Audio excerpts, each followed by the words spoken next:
I'm sure none of y'all have ever heard of a more bizarre situation that's happened through our justice system before in your entire lives. That's why today I had to make this YouTube video.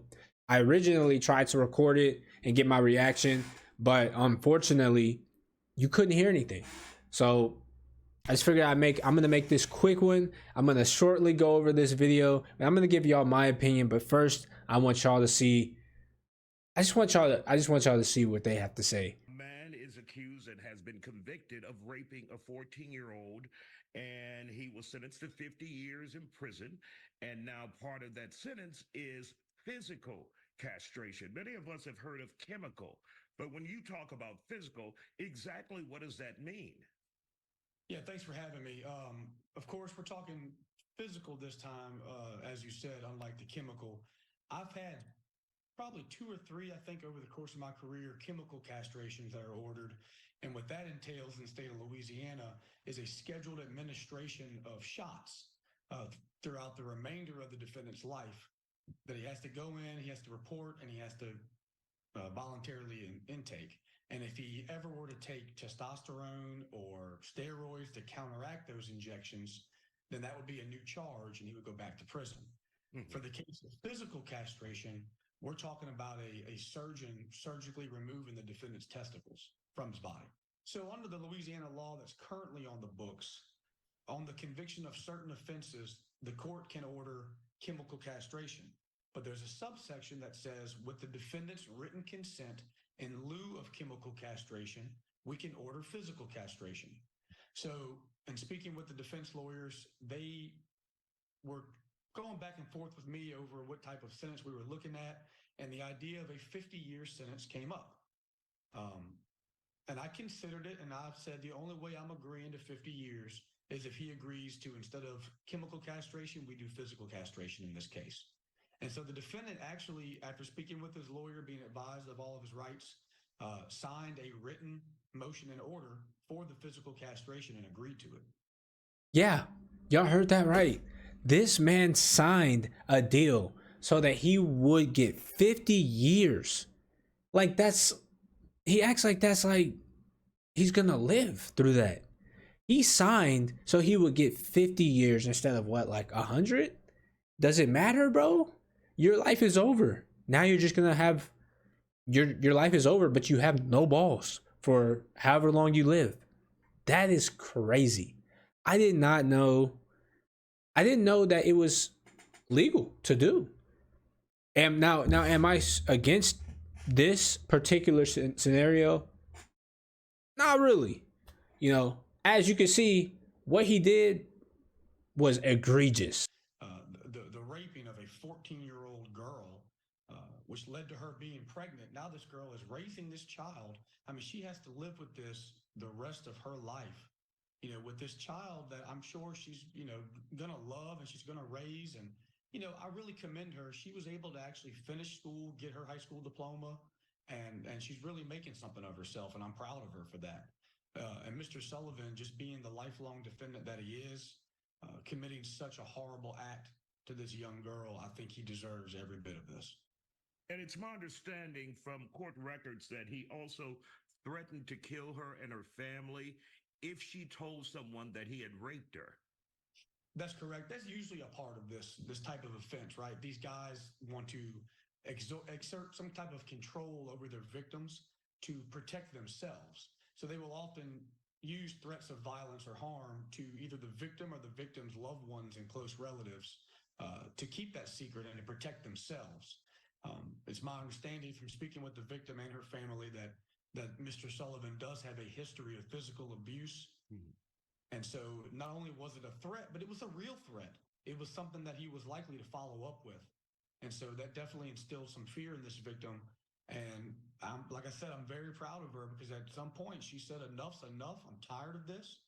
And she came forward. And for somebody at such a young age in such a dangerous position to have the courage to come forward and see this all the way through, I felt obligated to bring her as much justice and as much vindication as possible. I mean, he got a 14-year-old pregnant and basically ruined her entire life. Now, I don't want to get too political. I don't typically say things like this, but if there was ever a time that I was going to be okay with abortion, that would be it, bruh. That would be it. But I commend that girl for taking care of that kid. She didn't have to do that. She does not have to do that. So I commend her for taking care of that kid. I hope that she is doing well now. They said she graduated, but as a person that has kids, one kid, especially at the age of 14, and you're a single parent, you're not in a relationship, you're a single parent, that would be so tough. She hasn't even started driving yet. She hasn't started working. That will be so tough. And if her parents take over and say, all right, I guess we're going to raise another, that is also tough. They have to restart. They were at 14. She was almost out of the house. Now they got to restart. So does he deserve it? Probably, bro. It's kind of hard to feel bad for somebody that just ruined somebody else's life and then threatened to kill her family. Yeah, man. And he's a repeat defender. My issue is, how are you a repeat defender? Offender. I keep saying defender. Repeat offender. How are you a repeat offender and you're not already locked up? You should already be incarcerated. It shouldn't have taken this to put you away. If you're a repeat offender, you should already be incarcerated. Maybe he was. Maybe he got out. But they said he's lived there his whole life. I'm guessing that means he was never in for too long. So, end of the day, it really just sucks to hear. I don't want to say on both sides. It sucks to hear for the girl. And it's just crazy. It's bizarre that he's actually about to get his balls cut off and that he signed for it. Like they said in the video, they usually do chemical trials where you get shots every year. I didn't even know they do that. I seriously did not know they do that. Good idea, but I didn't know they do it. Again, what we do know is with the low amount of testosterone, yes, as we mentioned, the erection, sex drive, but also there's the risk of heart disease and osteoporosis in folks that have a lower testosterone level as well. We see lower testosterone levels be responsible for obesity. So, there are side effects to this, and I wonder if they're going to be challenging those and bringing those up if they plan on appealing this decision here. As y'all saw just now, he can have heart disease from that. He can have complications because of his testosterone levels. So you kind of just, maybe that was a 1,000 IQ play. Maybe he said, all right, if I get my balls cut off, I won't have to live too much longer. Like, I'll just get heart disease and I'll get overweight and I'll die. Maybe that's why he did that. Maybe that's why he did it. But he's going to have health complications. And I don't know if he knew that before he signed the dotted line. I don't know what he thought was going to happen. But hey, man, it is what it is. I guess you get what you deserve when you do something so sinister.